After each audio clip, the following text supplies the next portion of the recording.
বাজারে জিনিসপত্রের দাম স্থিতিশীল আছে বলে মনে করছেন বাণিজ্যমন্ত্রী। তিনি বলেন, মৌসুম শেষের কারণে কিছু সবজির দাম বেড়েছে, এর ফলে কৃষকরা ন্যায্য মূল্য পাচ্ছেন বলে দাবি করছেন কৃষিমন্ত্রী। তিনি জানান, বর্ষা মৌসুমে কাঁচা মরিচ, টমেটো, আদা আমদানি বন্ধে আধুনিক পদ্ধতিতে ফলন বাড়ানোর উদ্যোগ নেওয়া হয়েছে। কৃষিমন্ত্রী বলেন, সারের পর্যাপ্ত মজুদ থাকার পরও ষড়যন্ত্র করে সংকট দেখানো হচ্ছে। রিপোর্টে জানাচ্ছেন মাহবুব কবির চপল।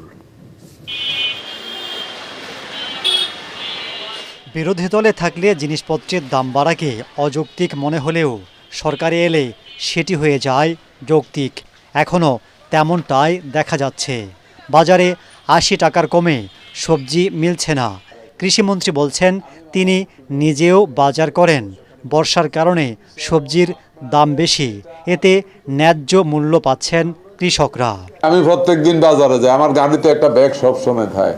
হ্যাঁ, আসেন আপনি এই মুহূর্তে কৃষি পণ্যের যে দাম আছে, এটা রেনি সিজনে বিশেষ করে ভেজিটেবল উৎপাদন করা খুব সহজ কাজ না।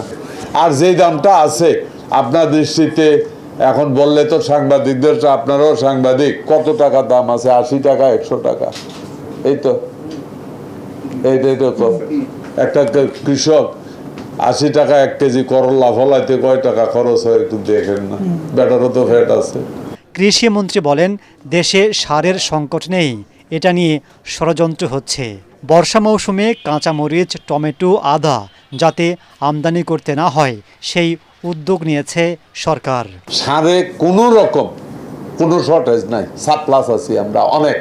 এটা প্ল্যান ওয়াইজ ষড়যন্ত্রের অংশ। এটা এগ্রিকালচার কান্ট্রি, কোনো এগ্রিকালচার পণ্য আমদানির তো প্রশ্নই আসে না। আগামী দিনে সরকারের মূল পলিসি, প্রধান রপ্তানিযোগ্য পণ্য হবে এগ্রিকালচার পণ্য।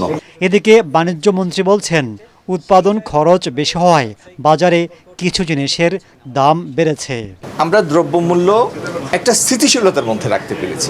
বাজারে সবজি আপনার ৬০ থেকে ৮০ টাকা কেজি, এটা কি আপনি স্থিতিশীল বলছেন? না ভাই, আপনার একটা জিনিস বুঝতে হবে যে সবজিটা হলো শীতের উৎপাদন। আপনি যদি অফ সিজনে গিয়ে বলেন এখন আমাকে আম এনে দেন ৪০ টাকা কেজিতে, এটা যাকে বলবেন তার প্রতি আপনি সুবিচার করবেন না।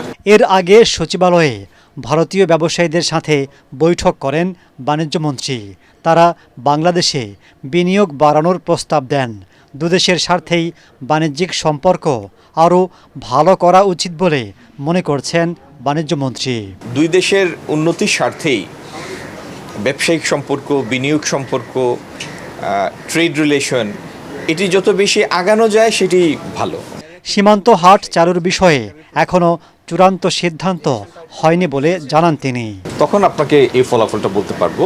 মাহবুব কবির চপল, ATN বাংলা, ঢাকা।